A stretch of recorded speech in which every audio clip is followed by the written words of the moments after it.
tell you what, because these articles are seemingly out of order due to an oversight with those pesky producers, why don't you go ahead and get your next story, and then I'll come back for the apology.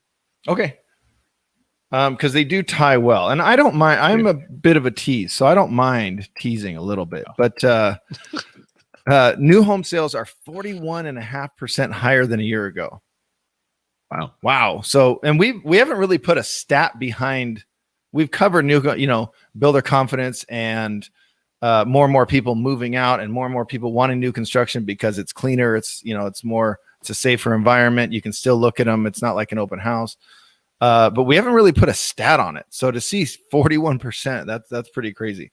So buyers are increasingly, this one, buyers are increasingly targeting. I don't know, man. I haven't drank today. I promise. It's just, I don't, I didn't. Oh, you know what? I didn't do the thing I always do. I usually do a. Yeah, you do that. You're busy doing the other thing. I was doing the other thing. If you didn't see the beginning of the show, I was busy doing that thing, didn't do the other thing. All right. Anyway, buyers are increasingly targeting new home construction as they face a low inventory of existing homes. New home sales in October are 41.5% higher than they were a year ago, the Commerce Department reported late last week. This is a quote from Chuck Folk again. Buyer traffic remained strong in October, even as the country's attention was focused on the elections and policy issues going into 2021. He goes on to say mortgage rates remain low and builder confidence is at an all-time high, indicating that demand remains steady and sales will remain solid. So this is interesting. So remember, the average loan amount on homes is $375, right? Yeah.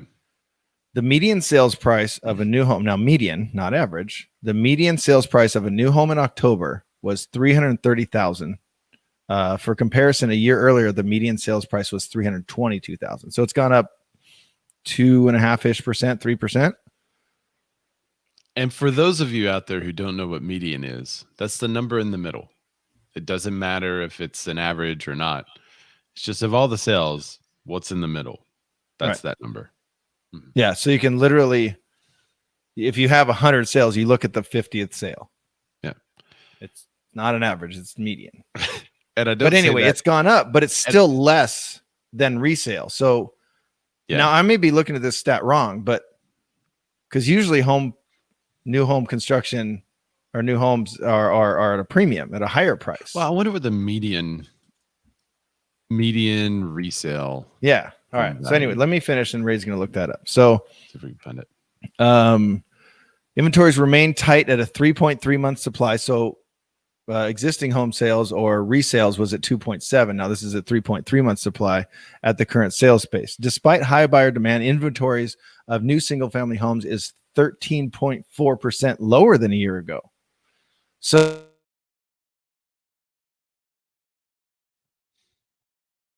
means home builders point to ongoing labor and lot shortages and rising lumber prices as reasons new home construction has slowed. So I do have my resales number. Did you find the stat, Ray? I have my. Well, I mean, I'm questioning my source. It's homes.com. I don't know where they got the data, but they said the median currently for the United States housing market as a whole is 228.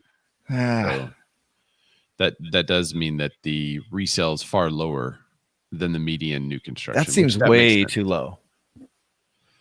I don't know. When you take into account everything, including all the rural area and all that, and everyone who's currently buying more suburban homes, it could be.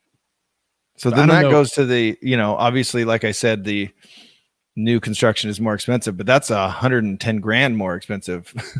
All right. So California housing market, the median is 537,000. So that's why you're thinking it's too low. It's just because what you're around, probably. There you go. That seems that's about dead on. Right. So there you go. And I'm assuming they're pulling their data from MLS listings across the country because that is on homes.com, which they are a primary feeder of all the MLS listings. Are they like the third biggest site?